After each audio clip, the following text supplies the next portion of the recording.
Hi, everybody. Happy Tuesday. Welcome back to an episode of Old Reader, New Reader. I'm here with one of my best friends ever that I met through this channel, Jessica. Hi, Jess. How are you doing? Hello. Yes, I'm doing well. How are you? Good. Thanks for suggesting this. I hadn't read it yet. I know I wanted to. I love Supergirl. I think you love Supergirl more than I love Supergirl, but I still love Supergirl a whole bunch. So I was really excited. Because the only other Supergirl book I've read is Supergirl being super. I'm saying super a lot now. I'm realizing it's kind of... It's the best one. It's so good. It is. And this is so good. It is so good. In a totally different way. Oh, completely different. I've never read a Supergirl story like this. This is right up my alley. I'm going to have to... I read on DC Universe, and now I'm very upset I don't own it. Well, let me just... sorry. I want to just note, yes, James. I knew Maddie and I were talking about this before we came on. I am not... I know I'm disappointing everyone by not having OmniDog on tonight. So sorry to disappoint you. But he loved the book, so we can have his presence and opinion in this live stream. But yeah, I think actually reading it on an e-reader is awesome because the colors really come through. I know we'll get into that. But did just want to be that girl at the top of the hour and say, why is this like the only Tom King that came out in paperback first and not nice hardcover? It's a little sus. But yeah, it is beautiful. And if they do have like an oversized hardcover, hands down, yeah, I'm gonna get that 100%. Absolutely. And if any of these like images go up on like as a poster at all, like in a poster portfolio, I'm there immediately. Oh, there's one I want on a mug. I'll remember to point out. There's one I want on a mug so badly, like would scour Redbubble from top to bottom to try to find it. We can make it. Yeah. While we wait until the artists themselves put out something we can buy. It's true. We'll give her all of our money. So hey everybody, so we're talking about Supergirl, Woman of Tomorrow. So I guess like quick kind of not really summary, but here's kind of what it's about. But it's not your typical Supergirl story because mostly it is told through the eyes of and the memory of this girl Ruthie. It's like Ruth Y.E., right? Yeah, and named after Tom King's niece, so that's why I went with Ruthie because I doubt it's Ruth I. Although who knows, Tom King's family may have unique names. We don't know. Yeah, so we'll go with Ruthie. But she is a young girl on this alien planet whose husband was murdered. Her father. She's young. She's like 12. I don't know. Her father was murdered, and she is vowed to find the killer. And so she tells the story. It's like written from her perspective. So she's just saying in the past, like, and that, this is what happened. And I met Supergirl. Basically, she goes for vengeance, but she needs help. She's a young girl. And that time she doesn't have the experience to fight and do all of those things. But the killer left his sword and she's off to find him and she's off to get help. And along the way, when she's trying to find help, she runs into Supergirl, who's on that planet celebrating her 21st birthday. Yeah, she is. She's at this bar.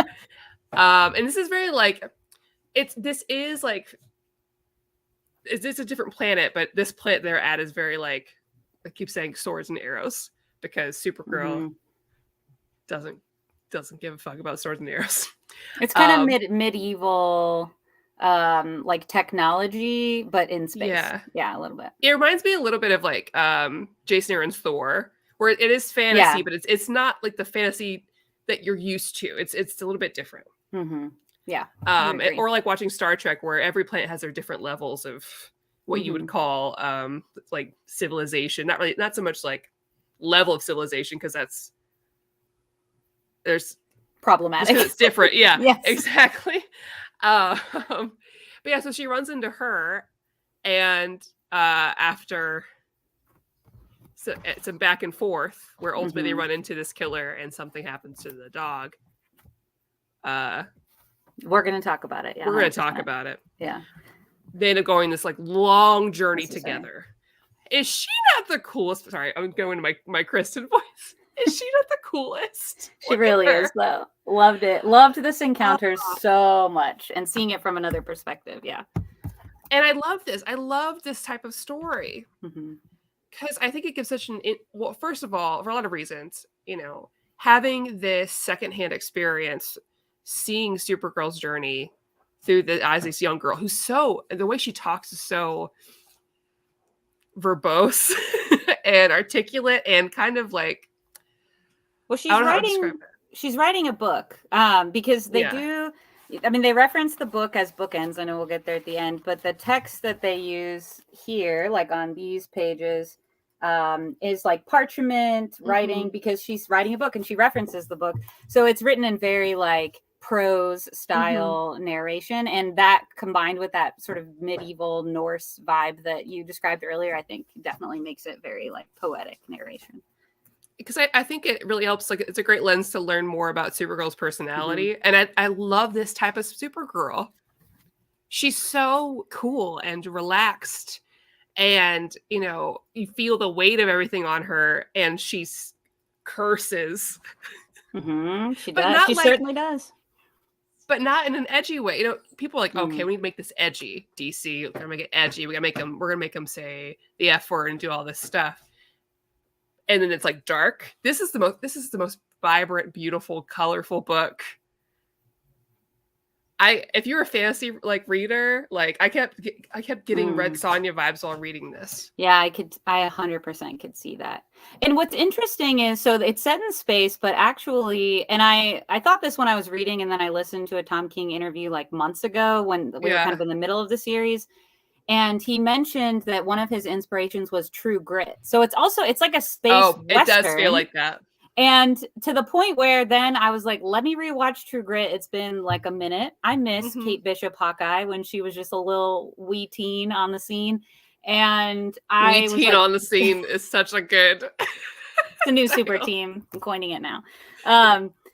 But like, it definitely... There were literal callbacks for like the order of events and throughout the book where True Grit was like the direct inspiration. So it definitely comes across. I think if you like Westerns, if you like you said, sort of space sagas, medieval stuff, all of those boxes are checked and you get to learn about this really rad character. Oh, absolutely. Because it feels like all of those things you described, it feels like, Mandalorian. Because you have like it's a similar trope, but not exactly the same, where you have a superpowered individual who is teamed up with a younger person who is learning about the world through them, and vice versa. That's right. And one of Maddie's favorite tropes. I love old curmudgeon man adopts small child, learns about himself, and learns to take care about people better. And this is similar, but different, because their relationship is so cute. Absolutely. I do want to point out, so Kenneth had a comment that's sometimes the common complaint fans have of Supergirl is she a Superman with a skirt, and hello, people know she is so much more than that. This is a really good point, Kenneth, because when I first, this is my second time reading it all the way through, although I read the first couple issues a few times, long story.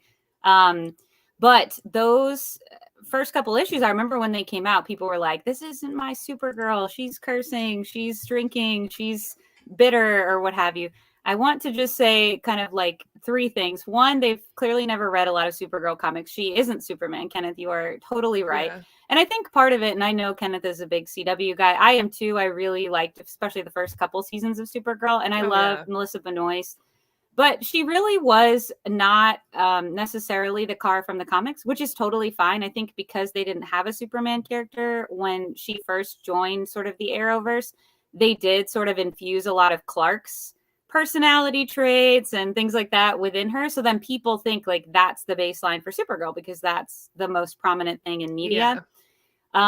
But absolutely 110%. And this book goes into why she's not at all Clark. She's had an entirely different experience that has led to a different perspective. So I completely agree. I like them both, but to me, this is Supergirl. So when people were saying that, I was like, everyone's allowed to have their own feelings and interpretation, but this is the Supergirl I've always known. It's just here, the trappings are a little different and it's able to shine through a lot clearer. Absolutely agree. Of course, we're also dealing with, normally with Supergirl, if we have like a dedicated series or book to her, we're getting more of an origin story, which tends to be similar to Clark's when they tell it, even though she arrives on Earth much older and with memories of Krypton. Absolutely. And they She talk knows what about she this. lost. And we're coming in at her literally her 21st birthday. She has gone through traumatic events of literally watching her planet die, which Clark didn't have. And she's already lived on Earth, and she's already gone through Doomsday, because she even mentions that. So she's gone through things. And I think she's tired of dealing with, like, what's expected of her and being impervious to everything and having all these expectations. And she's literally just taken a day for herself. And unfortunately, she has to go all the way away to another planet to do that. Too bad she chose one that didn't have the right sun. So she wasn't at full power, and that took a while. But that was great too. I do want us to talk about, like, I guess, like the beginning of this, like the first half. Just their journey together. I love for us to talk about some of our favorite parts and how great it was to see a not completely powered Supergirl, because her ship gets stolen by the killer that they're going after. She's kind of stuck with this girl, and they have to take regular transport from planet to planet, trying to make their way and helping people along the way. I would pay so much money for a video game of this. I would pay so much money. And because she doesn't have her powers yet, because she has to wait till she gets close to a sun. Yeah, the inconvenience of the middle seat. The guy who takes up too much room in the middle seat. She had to deal with that. Yeah. Oh, Chris made a good point. That was a better point. I think she chose this correct. So she could, yeah. Yes. So she could have a real 21st birthday. Which that was also one of my favorite parts of the Supergirl series. I always love when they sort of are more playful with the power stuff, is when they're like, her and Barry on The Flash, it's like the quest to get drunk, like to have alcohol not like metabolize very quickly so that you can feel the effects, was always hilarious. Well, even that first time when you meet her at the bar, when, the guy she's already started a fight with this guy because he's messed with Ruthie. And she's like, hey, give me a second. I'll fight you in a second. All right. And I gotta finish this. I don't have any more of this, whatever alien money this is. I don't want to waste it. Just like overwhelmed at first, like, all right, now. Love that. It feels just like watching or reading Jason Aaron's Thor at the beginning, when you reach Thor, he's not full powered. He's drunk in a bar, and then now it's time for the epic odyssey that we're going on. And that guy was big. The guy she's fighting, Ruthie is basically trying to find like a bounty hunter or like killer for hire to get Creme of the Yellow Sun. Creme of the Yellow Sun, I think, is the guy that they're trying to find. And so she is like, hey, if you go and do this, you can have this really gnarly sword the guy left behind, but you got to bring me proof. And then he basically scams her and is like, petulant little girl. And so Supergirl's kind of like hearing that. And then he's like, man, did every little girl in this bar choose to mess with me today? And it was like, man, you don't know. You don't know who you're messing with. But what's wild is the man was huge. And she doesn't have her powers, but she's really smart. She's really resourceful. She's still very skilled, and she's confident about that going in, even knowing about her powers. She was like, I'm not going to deal with this. So I really liked that attitude for sure. Oh, she's great. Yeah, she's not polite about it either. I like how messy she fights during this. I think it must be kind of a relief for her too, to be able to do that. Well, because she's so dynamic. No, absolutely. I was going to say, it's the being compared to Clark. And it comes up, actually, that panel we were looking at where that guy's in the middle seat, he knows Superman, the like alien creature that's taking up too much room. And it's like constantly, there's several times where it's like, I'm so tired of being like, maybe Superman like messed with someone. And so they're like mad at her because they find out she's cousins, or etc. So like not only having to go away to get drunk, but also going away so that she's not compared to anyone. She can just be sort of herself and not have to sort of deal with that reputation that comes with wearing that S on her chest 110%. Yeah. Oh, which is great. Because that scene, one of the earlier scenes in the bar where they were approached by that guy, is like, oh, my Superman, took 2 of my brothers or cousins or whatever to the Phantom Zone, and I'm gonna get revenge on you. Are you Supergirl? And she's like, I don't know. I've got the S on my chest. I guess I am. But then she's like, these people try to fight me because they think I'm the soft underbelly. That's the best part. I think they think that they can get to Clark through me, and I am just this, squishy thing that but she is just as powerful as Clark. It's been established before. People are going to be very mad at me for that, but it has been established before. There are moments where she is stronger than Clark. She is capable. And she 100%. doesn't take anyone's shit, which I really enjoy, but she's still, even though she's like that, she still regulates herself. And that's talked about a lot as well through the eyes of Ruthie. It's just very interesting. She's like, no, even though she's this big powerhouse and she does stand up for herself and she is a little messy, she's constantly regulating herself. Yeah. She's constantly controlling how much energy she's putting out. And I guess that's I'm gonna talk about it now because I'll forget about it. I know that great exactly line what you're talking about. she talks about, like when she turns off her heat vision so she can look you in the eyes. She warms her breath so she can converse with you. I was like, oh my God. Which is another reason to escape, so that you don't have to constantly be like in your head controlling about all of those things. 100%. But yeah, I love this whole beginning part of them just traveling. I love that bit, which happens again, like with that guy who takes up too much room on the train or whatever it is, where she gives the whole spiel. I am Ruthie, and I bought these tickets being ensured that I would have so much space on this seat, and you are encroaching in my space, and I do have to tell you that that is not acceptable. And you should know that Supergirl is sitting on the other side of, as it happens then, he's finally like, oh, okay. And it happens again much later. They call back to this, and Supergirl very quickly, because they're getting close to the sun, she has more powers now. I mean, just knocks him out. And she's like, okay, now I'm starting to realize what her abilities are, because she's seeing her sort of use it throughout this, but not full potential. Yeah, it's true. I guess I also never really thought about, she's kind of counting on what Supergirl is telling her. I guess I didn't even think about that. It's my second time through, but it's like, how does she know? Yeah, that's a really good point. I never thought about. She only gets to see little versions. Also, so my favorite panel, because it comes right after the guy in the middle of the seat. Of course, the next inconvenience after it's like guy who takes up too much room in the middle, and then like comparing you to your cousin is like Space Dragon. That's like the next natural step. The Space Dragon was so cool. And her reaction, this is the panel, if I can get it in here. Whoop, let me go this way. This like bummer. It's very like comic pop, you know what I mean? It's very like, it looks like it crawled out of the 1950s where it's like a house, so she's just like bummer. Like Space Dragon, bummer. I don't have my bummer. It's such a casual reaction. Because the guy's like, we're gonna die. Can you take care of this? She's like, no. I can't. I'm not charged. And so she has to go find people. They're like, hey, I'm gonna curse. It's later at night, whatever. They curse in this book. I need to be authentic. But she's like, I know one of you bitches has this shit. Where one of you smuggled it. Kryptonite. The red kryptonite. I know one of you have it. Come on. He's like, well, I use it for my anxiety. Good enough. And so she takes this pill. And she says, now it gets to help me with mine. That's her reaction when he's like, I have anxiety. She's like, well, now it's going to help me with my anxiety, which is this giant space dragon. Like, suck it. I'm sorry. And then can you show that huge panel when she like goes full power? Yeah. That is so beautiful. Yeah. Is that breathtaking? Yeah. It's one of the best of the pages. There's another one that I'll talk about where the use of color is like at next level. But yeah, the art on this one is crazy. Incredible. Yeah. Also, thank you, Plotbot, for calling me such a daddy. I just think that's such a good compliment. Thank you.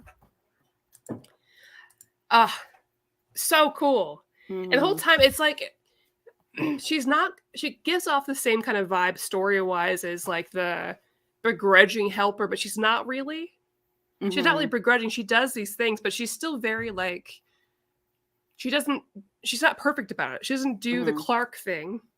Where it's like, yes, I must do the right thing. She's like, all right, well, and I really appreciate that. I think it makes her very interesting heroine throughout this. Also, I love that we have this beautiful art and we're futuristic and she has more of a retro look to her.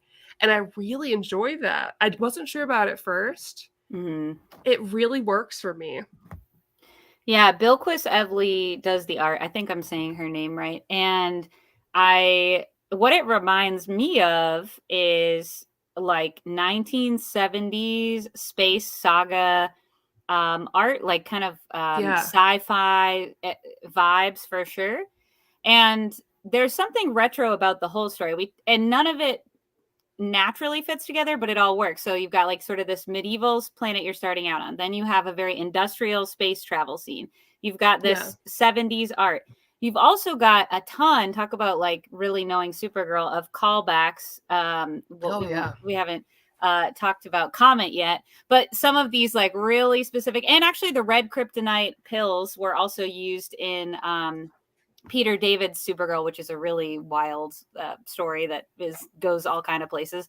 But there's tons of like different eras of callbacks, both Supergirl, but also like general art medium. So like the Western, it's not, and none of it goes together yet. It all works perfectly together because it gives this sense that like all of this is all over the place. None of this is really familiar to you in many ways. And so what you're forced to do is then focus on the character. Like it kind of like all this chaos in a sense makes you focus on the one true north that you know in this story, which is Kara, which I think is really cool. Oh, it's so cool. Well, it's great because you know, our main girl Ruthie is from like a farm. And she happens to know the world because her father was out in it. Mm-hmm. And so she does have that thirst for it, but it's still all new for her to see. And so she's also seeing these new things. Yeah.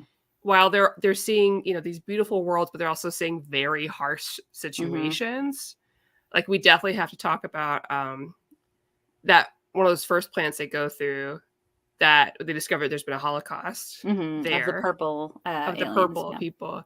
Mm-hmm. And I loved reading that because you couldn't figure everyone is so standoffish to Kara and Ruthie when they show up. Because the first thing that happens when that hotel, she goes to check in the hotel. She's like, do I check blue or do I check purple? I don't really understand what that means here. And she's like, oh, well, just off-rollers are blue, I guess. And like, okay. And she's scanning the town. She keeps saying, I only see blue. And every time she tries to talk to anybody, they're not giving her any information, even though they know that their mark was here. That guy was here. But eventually they find out that in order to placate, I forgot what they were called, that group that he ran with. In order to, the pirates, the band of, In order to placate them, they murdered all the purple people. Yeah. And the way that she immediately marched in there with a bullet on her eyeball. Incredible. It was and she flicks it off. I was like, we're going to talk about this page. I know we are. It's so good. Just the way that you see the shot and you see it stuck on her eyeball and she's just like, no. Oh, that's so good. Yeah. So good. 100% agree. And I think that's the section. The order of events is a little bit more fuzzy for me, but I think that's also around the time when Ruthie makes this comment that becomes a callback later on, which I think is a feeling I feel all the time, which is it's too big and we're too small. Like all of these things that they're seeing, this thing is like so big, right? And it's like, what power could we affect on things? Even somebody like Kara who has superpowers, and you'll see later, of course, in a callback, Kara makes a similar comment because no matter how big your status or your power or what have you, it is always too big. There is always going to be sort of more to overcome. And so there, you kind of sometimes have these feelings like, we're too small to do anything about this. So yeah, I think that's that section. It feels so profound because at that, I love the journey from that. And I'm kind of jumping around here, but it's really hard to stick to sequential with this book. And that's not a bad thing. But from that moment, because Ruthie's at her lowest there. She's like, at the beginning of this book, she's very like, she's centered on her purpose. And she still is. But she's like, I'm going to make it happen regardless. And either I chase after Supergirl or I die. And that's fine. But this is what I'm doing. And she doesn't let that get away from her. And the part of her attraction to following Supergirl is because Supergirl just shows it no care whether she dies or not, as long as she's doing what she needs to do. And at that moment, she's like, it's too big and we're too small. She's really at her lowest. And Supergirl's still up here. But to see kind of like the trajectory is kind of meet and go the opposite way towards the end was really interesting.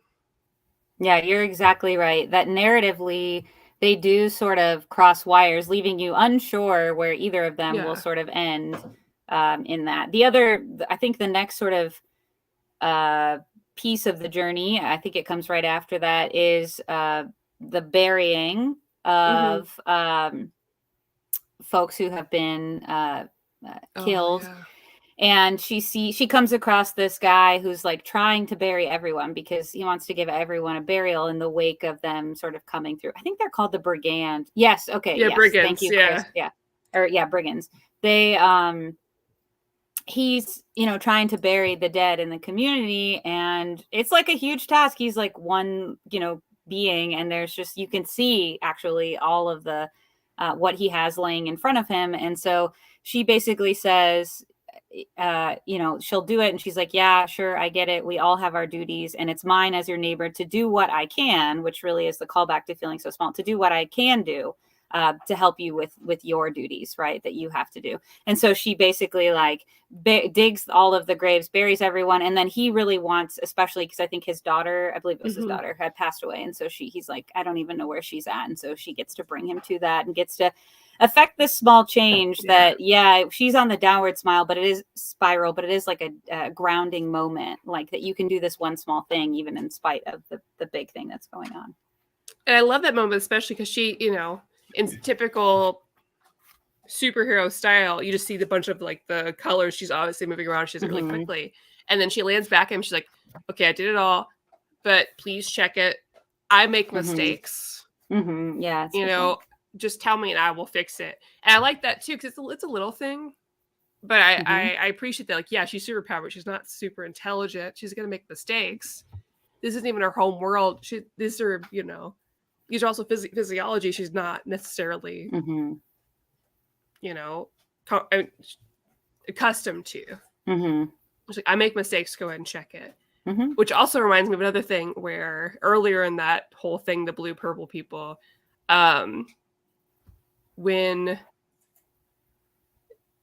they go to talk to the mayor, she's like, I know he's lying. And Ruthie's like, well, so can you read his heartbeat? She's like, I mean, it doesn't really work like that. Normally I can, but I don't know the physiology, and I have to take more time to figure out exactly what like the tempo would be to tell me if they were lying. That guy's just a dick or something like that. They don't tell you what the curse words are. I just fill it in my head. I think that was super fun. I want to talk about that. Yeah, I was like, what would I say? Like, what would I kept putting pieces together. I was like, I wonder what it is. So you could read it as very exactly. You could read it as very wholesome. The people who were like, Supergirl doesn't curse, maybe you were just putting bad words in there. Maybe she was saying duck. We don't know. We don't know. That was you that put those words in there. I like that she's cursing personally, because I think absolutely. I get that Clark is the way that he is, sure. But I don't think you can be, white bread, southern bread, whatever, good old boy, and still have the regular feelings a regular person would have. I like that Supergirl. I like that Clark maybe doesn't. I think he does. It comes out differently. I think the other thing that I want to say about this isn't Supergirl necessarily is, Tom King is a good writer. Ryan, that's an understatement for sure. He's a wonderful writer. And I'm really happy I was very scared when they announced this book. Oh, absolutely. Because I love Tom King, but we know I have my problems with him. You definitely. But I don't. That's as a comic book readers attached to characters, not as somebody who is unhappy with his choices. I think he's a very good writer. Yeah, he is. And I think that the other thing about, because people were also like, Tom King doesn't understand Supergirl. And again, you're totally entitled. There are characters that I see portrayals of that get praised, and I'm like, I hate this. This is not not my Daredevil. Like, whatever your and this is definitely not going to be everybody's Supergirl. I really like her, but I also like Supergirl being super. I like both. Absolutely, but it could be the same character. I think that, and I do think that Clark. I mean, I love Clark. I love Superman. You and I love Superman. We have friends that do not love him like we do. It's so true. And I think Clark does have a range, and that's a conversation for another day. But with Clark, one of the most beautiful things, because I think this happens a lot to people in general, and certainly people who are heroes. You're put on a pedestal. People see you in this one way. I think it also happens in real life all the time too. Oh yeah. Especially minorities. So in this case, like, women usually are sort of categorized, oh, she's really like assertive, she's very bossy, whatever, right? And that woman could not still be kind or nice or whatever. That's not true. Like every person, no matter who you are, has a range. And I think that's one of the cool things about this is I don't think it contradicts anything in Supergirl being super. In fact, in Supergirl being super, there are moments where she has sort of a righteous indignation about a situation. And when that righteous indignation happens, yes, she curses. And that happens to people who don't curse on the regular will occasionally curse when the situation escalates itself. Well, and people plus will she's occasionally not home fly around her people. Right. People occasionally fly into the sun because they're so angry and they need a place to scream. Oh, that is also true. That happens in real life. We've got to talk about that because yes. The rain. Okay, let's highlight it and let's talk about what goes into that also. Yes. Yeah. But basically, we get this moment where Supergirl almost kind of like to self-regulate. She's got a lot she's carrying. Yeah. Or carrying. Okay, I'm sorry. I won't do any more puns. But it was there. I had to. But anyways, she has a huge mental load of stuff to deal with. Of course. You are Supergirl, you know. Like, you have gone through all these things. You've watched your planet explode. And you're stuck in the middle of nowhere in space. A situation you did not plan for. You just want to celebrate your birthday. And to see her so overwhelmed, that is comforting. It's not like it's not healthy. It's like, it's bordering self-harm, but it's not. But you see that face where it's almost like, maybe it's like I don't know, one of those baths where you don't feel anything when you lay in them. Oh, I don't know that. Have you ever heard of those? No. Like it's like a little chamber. Yeah, sensory deprivation. Yeah. Okay. I was like thinking of a bubble bath. I was like, what? But it feels like a almost like a soothing thing where she's like, I'm so overwhelmed. I literally don't know how else to deal with this right now. Oh gosh, it was too real because I feel like even though you can't relate to being in the middle of the sun, I was like, yeah, I get you, girl. Yeah, it'd be like that. The amount of times people will say I just get into my car in the middle of August. It's like 100 degrees. I just shut the door and I just scream internally in the heat. And that's the same thing, screaming into a pillow or rolling your eyes very hard after a meeting when no one can see. It's all the same feeling. It's this release of this is so insane that I'm having to deal with this. It's so insane that people or beings or aliens are like this. And you are really limited. And with her, really, there's an extra pressure to restrain yourself. We all feel that, though. I think everyone feels those moments where you have to restrain yourself because you don't want to be perceived a certain way or you don't want to hurt someone. Yeah. So you have to be super mindful. And it's nice to just have these moments of releasing that and just being able to release all of that tension. And for her, that's flying into the sun. Yeah. So we've got to talk about the whole chapter phenomenal, where Kara talks about her origin story. But basically, Ruthie is describing her origin story according to what Kara has told her, because she's like, you've probably heard it before, but you probably haven't heard it from her. And it was devastating and perfect. I think it's better this way, because where basically she describes a very similar situation that you've seen before. Yeah. Krypton is dying, right? But it doesn't happen right away. It's always shown where it's like, okay, we send the babies off, Krypton explodes. It's basically a slow process.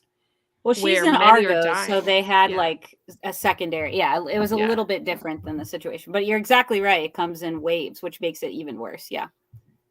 So basically, she's a refugee for some time. She's trying to take care of her community, but everybody's still dying from radiation poisoning.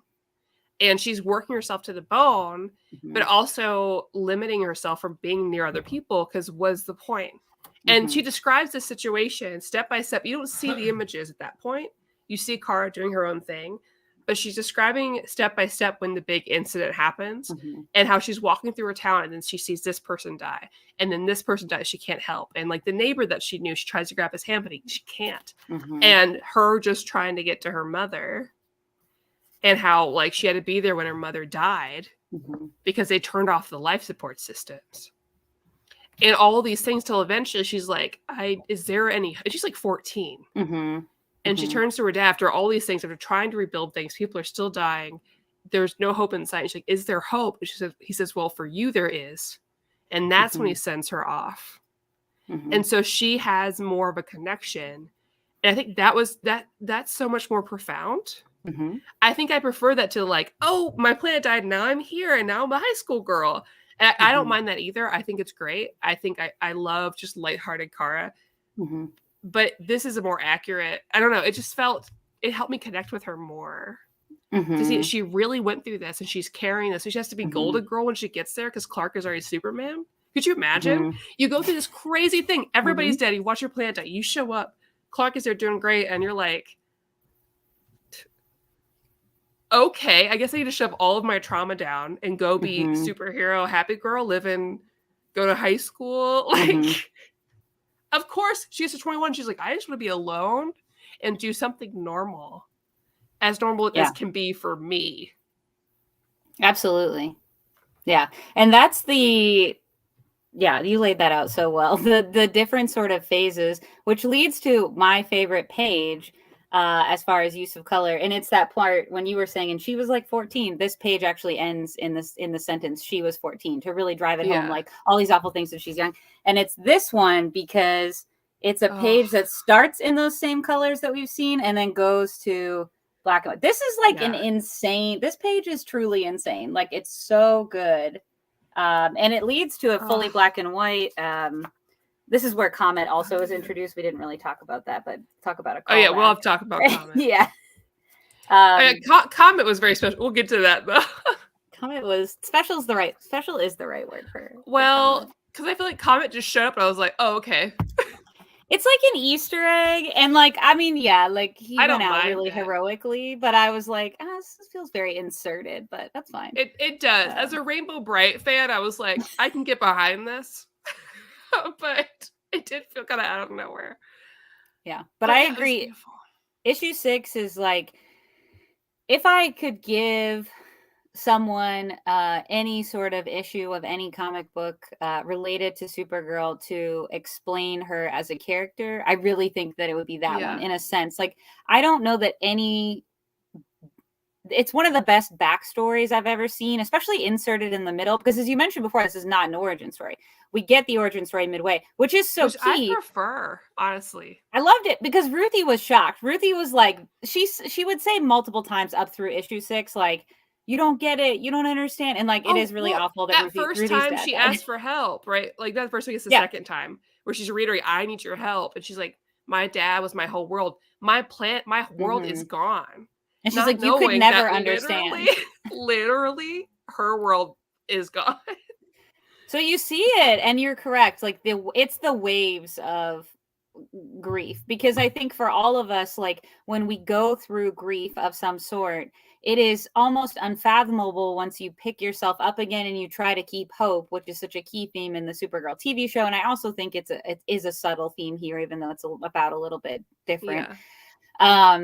You then have to muster it again. And then to do it a third time, I just like cannot imagine. You're exactly right. The last thing that you want when you get here is like to have to be compared after all that, to Clark. And Clark has certainly had his challenges, but I think somebody mentioned in the chat earlier, it's not the same upbringing. It's not the same upbringing. It's not the same kind of trauma.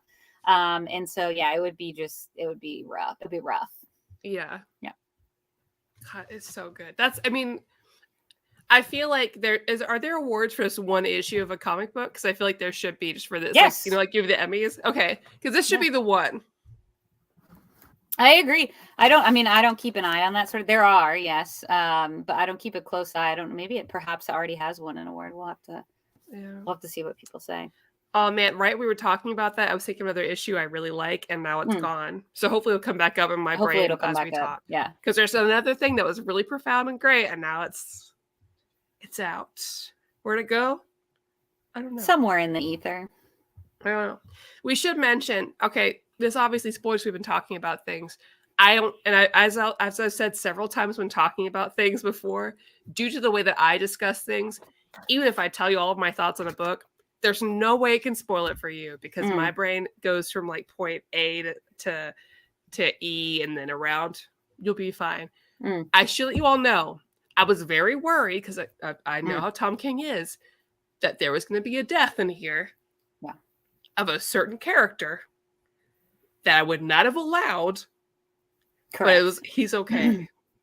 He is okay. And I love that I mean, we're allowed to say who it is. Okay, it was it's the dog. It's Crypto. It was Crypto. I thought Crypto was dead, and I was like, you were like, this is Heroes in Crisis all over again, Tom. I was like, I can't recommend this to Kristen if there's a dog death. So I did warn her because I do think Kristen would really like this. Oh, yeah. And I did warn her, but I think the best part is that Kara's like, hey, actually that Crypto thing, I like made it all up. He's like getting the vet care that he needs. He's totally fine. And it was like, what? But she had to have a reason to pretend to keep going.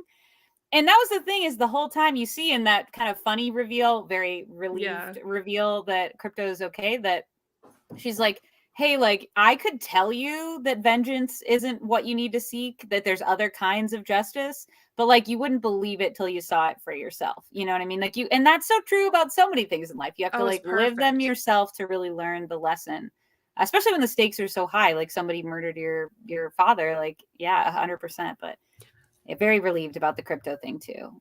Okay, I remembered the issue, and then we'll get back to the final, all that stuff. Okay.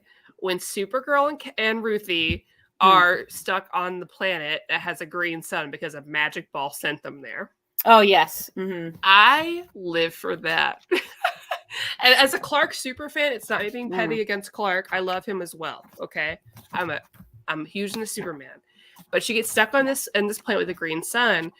Clark had been there before, and it was like the most pain he's ever been through in his life, according to what he had said to Kara in this book. And he made it 45 minutes there before the Justice League came and saved him. It was so specific. 45 minutes. 45 minutes. And she's like, okay, great. What am I going to do? Because Ruthie's like, okay, well, what did Superman do? He lasted 45 minutes and they saved him. And she's like, well, you have 8 hours or something like that. She has to basically wait till the sun sets in order to have enough power to leave. And it's filled with like dinosaurs and monsters and whatever. And they're very cool looking. There's a lot of dinosaurs, dragon. That's what I mean. This thing is all over the place for what you're gonna. You get a lot bang for your buck. You saying like 70s sci-fi. This fits in. Any like Mystery Science Theater 3000 thing you've seen. Very true. It's very similar. Yeah. And eventually they make it through. It's okay. She's a little delirious towards the end. Ruthie has to like kind of like stand up to Kara to be like, no. She's like, I want water, get out of my way. I can move mountains. I can move you. And she's like dying. And she stands up to her, which is really great. And luckily, before they end up dying, the sun goes down. Yeah. But I love at the end, she's like, I don't know what she says, but it's basically akin to 45 minutes of my ass, like just making fun of Clark, like you can't last 7 hours here. But she's funny there, and then also Ruthie is like, and I stood up and I had this blade, but how she's describing it is in the prose book she's writing. So I'm like, Ruthie, did you really though, or are you sort of being hyperbolic? Because as we'll see about the ending, she's the narrative in the book doesn't necessarily, depending on your interpretation, match the narrative that actually happened in real life. And so I like to think then she was also like punching up a little bit, like her sword skills as well. So I wouldn't be surprised, but also who knows? Because the way she even talks in real life is this, it matches it. Because you would think, okay, you write this way in prose when you're writing a memoir, but you don't talk this way. But like she definitely talks that way in real life as well. She's so like just paragraphs on paragraphs. Loved it. Okay, so I want to make sure I talked about that. I would love to talk about sort of how we close up with this because we are getting time, but I'm happy to talk past an hour about this book because it's so good. I don't care as long as you don't care. I've got some bourbon. I'm good. I'm good, yeah. But yeah, as we start to like wrap up with this, I really like we hit a scene with Ruthie and I forgot his name already. I keep saying the guy that they're hunting. Krem. I keep wanting to say Rex. That's his name. Krem. Sure. That's probably his middle name. Krem Rex. Of the Yellow Sun. Yeah. Of the Yellow Sun. But eventually they get to him and they do capture him. And that part is a little anticlimactic because that's not the big part there. Yeah. They capture him. They have him on this like beach planet thing while Kara goes to take care of the rest of the brigands. And the brigands are really who Krem has been working with. The brigands are the ones that go planet to planet to enact these holocausts just for their fun. basically like, hey, we're going to kill you unless you give us stuff, but we're still going to kill other people. So you just get to choose. We just do it for our enjoyment. And so Kremen's like, yeah, this is a pretty sweet gig. I love killing people for money. Fine. So we have Ruthie and Krem on the beach. He's all tied up, and also Comet is there as well. Supergirl's magical horse. Horse boy ex unrequited love boyfriend. Yeah. I don't know. That does Silver feel like Age was wild. it feels wild. like every 80s like girl cartoon. But hey, get it, girl. And so she goes off to fight a pirate ship in space. But there's this great moment with Ruthie and Krem because she's like really struggling because like Supergirl's not here. If she wanted to kill him right now, she could. And she's having this big in-depth talk with Comet about a pony thing that she had before on her farm and how she had to earn the trust and how she kind of lost it. And Comet is like dead set, like, you're not going to kill this guy. But I love this back and forth there because eventually I think she realizes, okay, I'm not just going to kill him, but I do need to teach him a lesson. You know, he would just kill indiscriminately. What if I'm going to kill him, me just killing him as he's strung up is not good. I need to really show him person to person how it's done, and you can be defeated ideally by the person whose life basically you took away. And I love that back and forth. I love her getting to show herself, and ultimately we get to this point where she could kill him and she doesn't. She's like, I can't do it. And that's when Kara finally shows back. Yeah. With a dead Comet. Whoops. And he's a boy and he loved her. They don't talk about it. And we get that great conversation I talked about where Kara explains to her exactly what happened and saying that she would have killed him.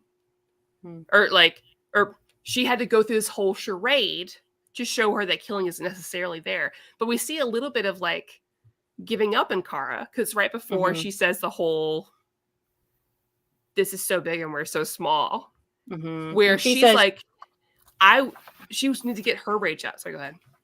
No, you're exactly right. She says, I still dream of Krypton. Like, I thought I could teach you this, but the truth is, like, I still think about it all the time. And so and I don't know how defeated I couldn't tell in that moment how defeated she actually was, or if it was like playing it up, or she meant like a King Solomon thing, like, I'll split this baby. You know what I mean? Like, it was kind of, I couldn't really tell. It was probably both. It was probably a mixture of both. Like, I think she still sees herself as this mentor and she has these ideals, but you can still feel like that's not what you want to do. And you could still feel like at any moment I could just give in to, my worst half, or whatever the expression is, my temptation to just seek vengeance instead of find justice. And then Ruthie's like, no, I learned it. I did. And you're right. You're exactly right. It's at that moment that they sort of like cross trajectories in the story in a really beautiful way. Which is so cool because right at the beginning of this book, she talks about the death of Krem. Yeah. And she says, I didn't kill him, but Supergirl didn't kill him. So when we get to this point, I'm like, okay, she's going to do it. Oh, shit. After doing this whole spiel about being for justice and not for vengeance and not killing. And so, which was great of Tom King to do, because at this point, I'm like, oh, she's going to pull a Wonder Woman and she's going to do it. But she doesn't. But the reason why, as we find out, Ruthie writes it like this so nobody expects anything from him, that his story is just gone. Because really he's taken to the Phantom Zone to learn his own way or whatever. But as far as history is concerned, he's dead. I was like, that's a better death for him, honestly. To be like, no, you don't get to die heroically in battle with a story. You just die and no one talks about you anymore. And we do get, which I'm like, okay, this was the one part of the story I was like, I've seen the Phantom Zone on many a comic, many a movie, many a TV show, and I don't think they have like therapists there. But this man, when later on, so they skip in time, and Ruthie is like an old lady, still loves that hat of hers. She still has the same hat. She lived a long time, I guess, because Homie was in the Phantom Zone for like 200 years. It was like ridiculous. And meanwhile, Kara did change. She got a bob and pants in those 100 years. So time has passed. Meanwhile, Ruthie still repping that hat and is like very old. But, they bring him out and they have this really beautiful scene. This is where the real sort of trick happens. And I did see a lot of folks online who were like, the ending is ambiguous. And I could see that. Oh, For it me, is, my but... interpretation is your interpretation, which is they bring him back.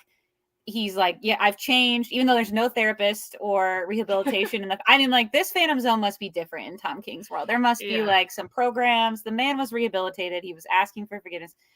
And you're not sure because the narration's like, and then Supergirl killed him. But then in actuality, you don't see that happen. And then this bookend page, which parallels the first page, she really just looks like she whacks him with a stick. He like touches his head in pain, indicating he's probably still alive. Yeah. And so, it's exactly what you're saying. It's like a trick. It sounds like Ruthie was just like, because he's like, oh man, I'm back. I'm better. I've really been going through this. And she just like knocks him out. Good for her. And then walks away. No acceptance after 200 years. She's like, nah, bitch. Walks away. I mean, I think she like accepts it, but she's still a little mad, which is, I've been there. That's valid. You can like forgive someone, but be like, I don't trust you. Like, you know what I mean? Like you can like, so I really liked that. But I like that it's ambiguous. And most of Tom King's endings in these sort of single characters, miniseries they all end in a level of ambiguity. Mm-hmm. This one I did feel like was a little more clear, but based on everything I saw on the internet as it was coming out, I do think people had different interpretations. And I think that's awesome because you're seeing reflected, in your interpretation, you're reflecting sort of what you've picked up on in the story and the character journey. And that's valid. For us, it seems to be roughly the same interpretation. And I really liked that a lot. Well, it made sense leading into one more thing I want to talk about before we just get to our final thoughts and rating and chatting, whatever. There's a very short, because they visit a lot of planets, and often those like little points that they get to and the things they're doing or helping, they're like 1-2 pages. But there was one instance that I think was really profound and really related to their overall journey, especially Supergirl's, especially her going into the sun, her having this unresolved anger, and that was helping that giant woman because she's like, hit me. Oh yeah. With this plan, she's like, just hit me. Hit me. I'm like, what is happening? And she was doing it because she's like, you have some really undealt with emotions for feeling like you weren't able to take care of everybody when you needed to. Yeah. So like, just get it out right now. I can take it. And I thought that, I don't know, I really liked that moment because it was like a little nod to like other people dealing with this and how Supergirl recognizes that, but doesn't have a space to do that for herself. Yeah, absolutely. Where is she going to go? Is she just going to call up like Darkseid and be like, hey, is it cool if I just like wail on you a little bit and I leave, but we're cool? Where's she going to go to deal with things? Not saying that like being violent is the best way to deal with your emotions, but sometimes she needs to release somewhere that she doesn't. She's not allowed the space to deal with it.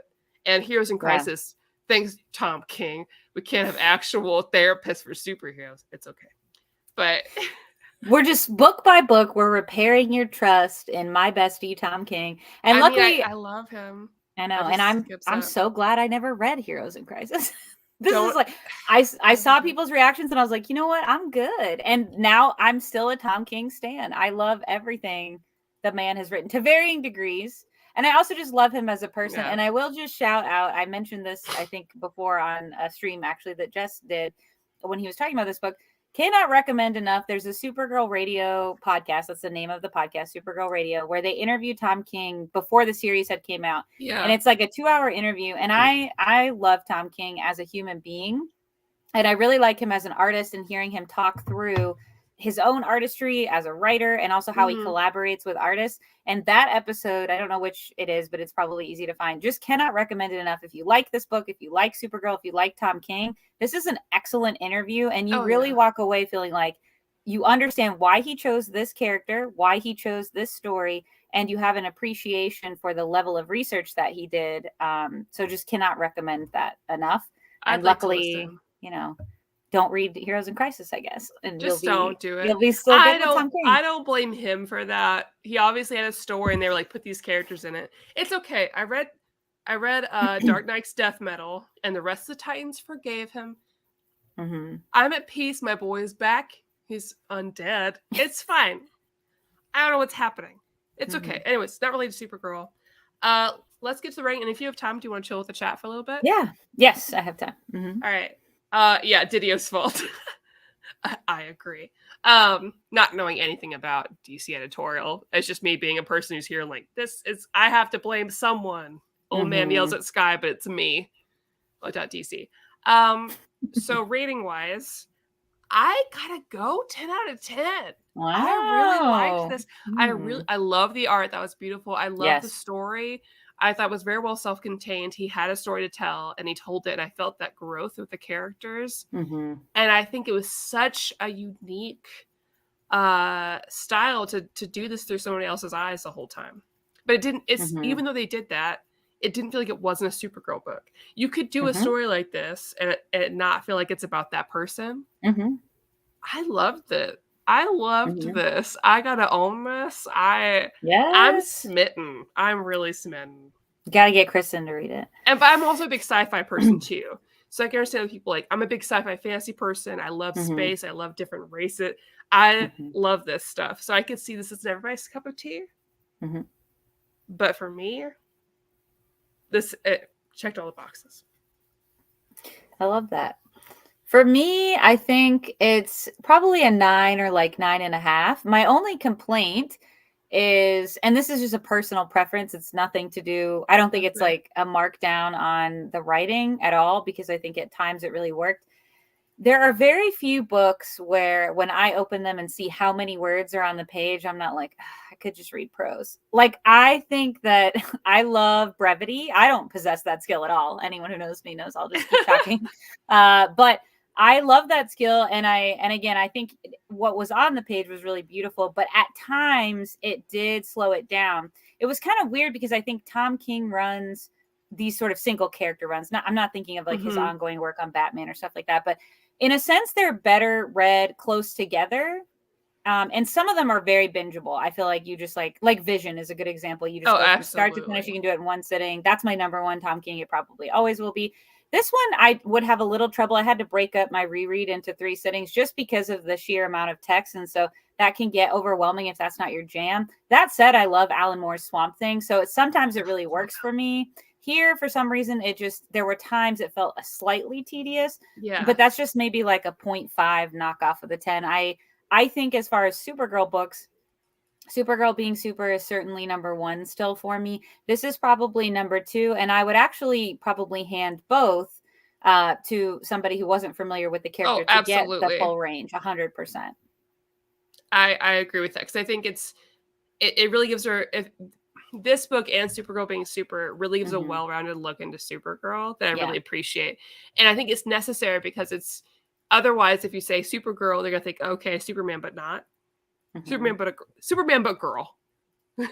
Or pick a run where Kara isn't Kara. Like, I think that's one of the hardest things about Supergirl books. I think we talked about this once before, and we were like, I wonder what are good Supergirl books. And actually, one of the best ones I think that's like in sort of an ongoing series was Supergirl's appearance in Batman Superman, which I know you've covered on the show. That's like one of my favorites, sort of like which apparently Woman of Tomorrow is in canon, according to Tom King. I'm not caught up, so I have no idea. But according to Tom King, and I believe him because DC pays him well, I'm sure. But I think that's one of my favorite ones, because any other run you pick, it either starts south or ends south. Like Peter David's, it's like, it's wild. And the rug is pulled out from underneath of you. It's like, what is happening? New 52 is really, really uneven. The run that starts with Jeff Loeb and ends in Sterling Gates has really high points, but also has some really awful low points, which is the one that sort of comes after Batman v Superman. And then Rebirth, while I loved aspects of it, it fell completely flat. So I think that this is actually truly in canon, like one of the better ones to hand somebody, which is weird because it's very different for all the reasons we mentioned before. Well, and you and I need to go read that new fantasy. Oh, I'm dying to read that. Yes, I've got to know. I'm waiting for it to be in trade. I just saw that one picture. I was like, yeah, absolutely. Know exactly what you're talking about. Yeah, be reading that for sure. All right, I'll give another 10 minutes if you want to chat with the chat. What's everybody reading? What's everybody up to? Any questions for Jessica? You see those beautiful books behind her? I'm so glad we found each other. Both of you should review Strange Adventures by Tom King next. I haven't read it yet. Yeah, it's on my list. I started it. I'm not caught up. I think I've read 3 issues. I was reading them as they came out, but again, I struggle a little bit waiting in between with Tom King stuff. But yeah, that's on I my like list to for read it sure. all in one go. That'd be good to read this year together. That'd Yeah, be cool. absolutely. Jenny Frison did a variant for Love Everlasting too. That's my girl. I love her. I love her art so much. I know other people don't have a great experience with her in person, but she's nice to me. No, I didn't know that. Jessica, those are some sexy shelves. Maddie basement tour when? Yeah, Maddie, when's your basement tour coming? Girl, I don't know. Can you just sit in my basement while I paint it so I'm not bored? That's all I need. I I'll definitely do that. Okay. Quality time is my love language, and watching someone paint sounds quality to me. You can literally do whatever you want. I just need somebody to talk to me every once in a while. That's it. Jess's space is so cute. I love your space. It's so comfy. It's so nice. Try. I actually changed it up a little bit. I'll have to take a picture and send it to you because my shelves got a little full. I have been trying to, I think all of us say this, and it doesn't happen in practicality. I'm going to curate my collection more, but mine kind of overgrew, and I started working from home full time, and so I actually now have a whole other section that's just Superman stuff because it allowed to have more freedom here. So now, and I included, there's Supergirl stuff on there. There's Superwoman Rebirth. Let me tell you. I love Superwoman Rebirth. That was so underrated. That was a wordy series too. That was real wordy. Good. Good. I want to cosplay her so bad. Like Lois is bad. 100%. And I just added, I've got the hardcover for Superman, Son of Kal-El, which I've been loving. I don't love his boyfriend. I think he's shady. I'm not caught up, so nobody spoil for me. But he seems shady. It feels like the rug's going to be pulled out from underneath me. I don't love that. But I do love... I've been really loving it, even though I was mad they aged him up because I know Lil John Kent. And when they were like, he's a teen now, I was like, no, this is the worst thing you could do to me. No one asked for that. Nice. Super Sons Forever. I'll read this. And listen, if that, you know what, again, it's not, I'm going to curse. That's cool if they're right. If this fucking merger ruins Adventures of Super Sons movie, I'm done. I'm done. At least let me have this. I saw the stuff. I'll get so angry. I'll have to fly into a sun afterwards. But the stuff that they're canceling is there's some stuff that always felt like a pipe dream. They're like, there's a Justice League Dark show coming. I'm like, and I never felt that was. And I never knew it was gonna be. So then it's like, if it never happens, okay. But then I saw that they're doing an extension. I don't know all the details. I'm sure somebody in the chat did, but I was like, sounds good. Which is like a Dini sort of a Paul Dini-esque, still in that universe Batman continuation. I can't remember what it was going to be called. I'm sure somebody knows. And I saw today that they're probably canceling that. And I was like, that's like one of the most successful animated series of all time. What are you doing? I'm so irrationally upset. I'm not irrationally upset. I'm rationally upset. I mean, the whole background movie's gone. It's just gone. I can't believe they deleted that. What is that? They made a whole movie and it's just gone. With a soundtrack. I saw... Brendan Fraser's in it. So I keep bringing over to me. Brendan Fraser's in it. And you just took it away. Batman. I mean, like I saw the. If they come for the Harley Quinn show next, listen. They had a musical with Bruce Wayne and Catwoman in there. That is, I'm very nervous. I need my serious DC stuff and I need my funny DC stuff. I need to have both of it. Yes. I don't care what the rest of y'all say. I need both, and I'm very happy with that. I like having a mix, and then in there is also webtoons, and I need to have all of it for a very successful DC relationship. So when they kill people that I love, I still have other things to go through. Yeah, and that Harley Quinn show, actually I have several friends that really aren't into comics very much. They'll maybe go to see like an Avengers movie every once in a while with friends, but I have a lot of friends that love that just sort of in isolation. Woke NATO said Caped Crusader. Thank you so much. Yes, that was what it was called. And Woke NATO had said something earlier, just wanting to say... Brubaker was writing it. Oh. Earlier saying Charles Soule's take with Kara as Red Lantern was pretty cool. Agreed. Sorry. Yes. Want to highlight that comment. 110%. If you've not read it, I completely agree with that. I wouldn't hand it to someone to be like, this is Kara, right? But like, it is a great story. So yes, totally agree. Would recommend it. I do have to hide the bodies before I do the tour. Yeah. Thanks for understanding. Bodies, bodies, bodies. Darwin Fairy, they're cool with it. James, I will look that up for sure. There's also some upcoming, I think, Wonder Woman covers that I need. Oh gosh. Oh, her name is gone. It'll be back. Jen Baker? That's not her name. It's something. Anyways. Oh my God, I saw it. I know exactly. What is jean jacket one? What's her name? Jen Bartel? Jen Bartel. Bartel. That Jen Bartel cover of the full denim on denim from behind Wonder Woman. Yes. I'm buying it. Yeah. I need it. Yeah, it's a great cover. Agreed. Are you guys reading Earth 11 Teen Titans? I haven't. No. I mean, any Teen Titans stuff I'll eventually read. So it'll happen. I have been reading a little bit of Teen Titans Academy, and I've liked that. Oh, okay. I'll check that out. Well, it's because they all go to Roy Harper Academy. Yes, that's right. I had to.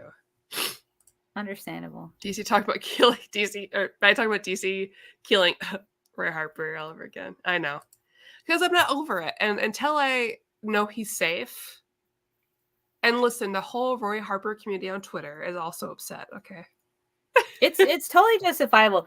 That was one of the first things we bonded over because one of my favorite DC characters, I won't say my favorite, it does not get to the level of I don't even understand the depths of your love for Roy Harper. I've never loved another fictional or real person to the same level. Because I have so much love. No, I totally get. I know. Oh, I know. But one of my favorites and one of my earliest points into comics actually was Wally West. So like I genuinely understand the struggle to a high degree. Please go read Dark Knight's Death Metal if you haven't yet. It's all in DC Universe. You use my account. Oh, I have DC Universe. Yeah. I gotta talk about that Wally West stuff with you. Okay. I felt healed a little bit. Okay. It didn't seem like my jam as it was coming out. I was like, I don't know if this is my jam. It's kind of all over the place, but I think if you read all in one go, it's fun. And it's a great Wonder Woman story. Okay. And she looks real cool. I'm listening. So, for that reason. For the reason that she looks real cool. That is valid enough. Art is half the book. I mean... Yeah. I'm a woman of substance, and that substance is Wonder Woman looking great. And I love her blue tips in her hair. I think it's great. Oh, okay. Yeah. She makes a chainsaw, puts the lasso around. That seems right. It feels good to me. Yeah. Yeah, I haven't watched. I intend to watch your and Lee's. I saw it pop up, and I was like, I'll watch this soon. So I want to watch his take as well on things. Well, I guess we can go ahead and wrap it up. Jessica, will you come on again next month? We can read Strange Adventures or something. Yeah, I absolutely will. Else. Yeah. Yeah, I do want to read Strange Adventures. And you're welcome for any of October, which will basically be me asking Kristen to show up all the time because October is my favorite. Same. Read all the spooky books. I want to read new spooky books. Yes, I want you to read, but I can't remember if you have already. Sorry to derail us. There's a Dead Man miniseries. Well, first I bought it. I haven't read it. Okay. I bought it at Ollie's. Is that where you bought it? Yeah, of course. Yeah. It's a romance one or whatever. Isn't there like love in the title? It's wild. I love it. I really do. I know you do. Well, I told Kristen the other one that I do think you would genuinely like. I know you've been reading the Ram v Justice League Dark stuff. But the New 52 Justice League Dark is actually one of my favorite runs. And Lumiere does a chunk of it. And so that's why I was like, oh, Kristen, as you're making your way through. Because it goes well. That was, I think, the first comic that I read that introduced Dead Man to me. I really had not seen him pop up in anything prior to engaging with that. So, yeah. Let's do it. I'm down. We'll plan that amongst all of our scary movie watchings. So everybody tune in October where we talk about comic books. And at the end, I'm like, this spooky movie, this happened. All right. Well, Jessica, thank you so much for hanging out with me. Thank you. Chat, thanks for being great. And Tom King out there. It's good work, sir. Good work. This is good. I haven't forgiven you yet for killing Roy, but we're getting close. We're getting close. Tom King, I've always loved you. I've never harbored ill will towards you. Just to be clear, if you ever watch this, I'm a big fan. I think he did watch me and Lee talk about Heroes in Crisis, actually. Wow. Oh, because he recognized Lee. But anyways. I just okay, but I do just real quick. I know we're signing off, but the thing I love about Tom King, I didn't get to shout this out, and I never get to do this. He's an old classic Hollywood fan, and so I see him like on these nerdy podcasts, but he's talking about classic Hollywood movies, and something about that speaks to my soul. And what I would like, he did a little noir sort of in Rorschach, which wasn't my personal favorite, but I appreciated the style. I would love like an old Hollywood starlet sort of take on a character. Just throwing it out there, planting a seed, and now we can close out. Sorry. All right. Have a good night, everybody. We'll see you next